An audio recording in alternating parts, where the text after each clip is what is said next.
ಮಾತಾಡ್ಬೋದಾ?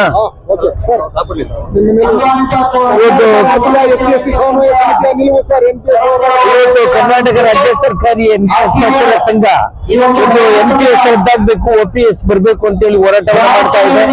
ಈ ಹೋರಾಟ ನ್ಯಾಯೋಚಿತವಾಗಿದೆ, ಸಂವಿಧಾನಬದ್ಧವಾಗಿದೆ. ಈ ನೆಲೆಯಲ್ಲಿ ಕರ್ನಾಟಕ ರಾಜ್ಯ ಸರ್ಕಾರಿ SC ನೌಕರ ಸಮನ್ವಯ ಸಮಿತಿ ತುಂಬೂರು ದೇಶದಿಂದ ಬೆಂಬಲಿಸುತ್ತಾ ಈ ಹೋರಾಟದಲ್ಲಿ ಕೂಡ ಸಕ್ರಿಯವಾಗಿ ಪಾಲ್ಗೊಳ್ಳುತ್ತದೆ.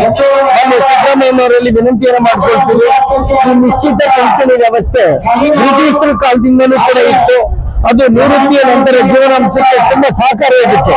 ಆದ್ರೆ ಇವತ್ತು ಕೇಂದ್ರ ಸರ್ಕಾರಗಳು NPS ಅನ್ನ ತಂದಿರುವಂತದ್ದು ಮತ್ತೆ ಹೊಸ ಸಿಸ್ಟಮ್ ಮಾಡುವಂತದ್ದು, ಎಲ್ಲ ಷೇರು ಮಾರುಕಟ್ಟೆಯನ್ನ ಬೆಳೆಸುವಂತ ತಂತ್ರವನ್ನ ಈಗ ಆಳುವ ವರ್ಗಗಳು ಮಾಡ್ತಾ ಇವೆ ಅಂತ ಹೇಳಿ ಕರ್ನಾಟಕ ರಾಜ್ಯ ಸರ್ಕಾರ SC ನೌಕರ ಸಮನ್ವಯ ಸಮಿತಿ ಇವತ್ತೇನು ರಾಜ್ಯದಲ್ಲಿ ಶಾಂತಾರಾಮ್ ರವರ ನೇತೃತ್ವದಲ್ಲಿ ಕರ್ನಾಟಕ ರಾಜ್ಯ ಸರ್ಕಾರ NPS ನೌಕರ ಸಂಘದ ವತಿಯಿಂದ ನಡೀತಾ ಇದೆ.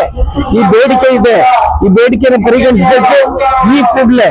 ಮತ್ತೆ ಸರ್ಕಾರ ಕೂಡ ಈಗಾಗಲೇ ಚುನಾವಣಾ ಪ್ರಣಾಳಿಕೆಯಲ್ಲಿ ಹೇಳಿತ್ತು, ನಾವು NPS ಅನ್ನ ರದ್ದು ಮಾಡಿ OPS ಅನ್ನ ತರ್ತೀವಿ ಅಂತ ಹೇಳ್ತಿದ್ದು. ಸಮಸ್ತ ಲಕ್ಷಾಂತರ ನೌಕರರು ಬಕಪಕ್ಷಿಗಳ ತರ ಕಾಯ್ತಾ ಇದ್ದಾರೆ. ಈ ಸರ್ಕಾರ ನುಡಿದಂತೆ ನಡೀತದೆ. ಚುನಾವಣೆ ಪ್ರಣಾಳಿಕೆಯಲ್ಲಿ ಘೋಷಣೆ ಮಾಡಿದಂತೆ OPS ಅನ್ನ ತರುತ್ತೆ ಅಂತ ಹೇಳ್ತಾ ಇದ್ದಾರೆ. ಮೊನ್ನೆ ಅರ್ಥಮಂತ್ರಿಗಳು ಆದಂತ ಮೊನ್ನೆ ನೊಂದವರ ಬಗ್ಗೆ ಅಪಾರ ಕಳಕಳಿ ಇರುವಂತ ಮೊನ್ನೆ ಸಿದ್ದರಾಮಯ್ಯನವರು ವಿನಂತಿಯನ್ನು ಮಾಡ್ಕೊಳ್ತಾ ಇದ್ದೀವಿ. ಸರ್ಕಾರ NPS ಅನ್ನ ರದ್ದುಪಡಿಸಬೇಕು, OPS ಅನ್ನ ತರಬೇಕು.